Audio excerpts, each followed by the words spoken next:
Hello दोस्तों, आज का इम्पॉर्टेंट वर्ड है सेज। सेज का क्या मतलब है?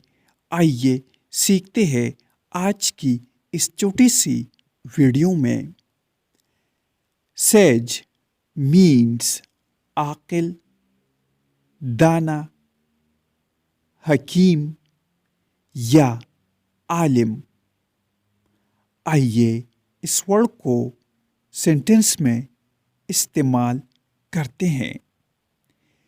He was famous for his sage advice to younger painters.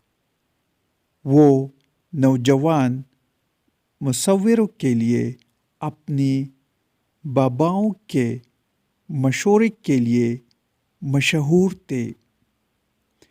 Viewers, channel को सब्सक्राइब करें और वीडियो को लाइक और शेयर ज़रूर करें।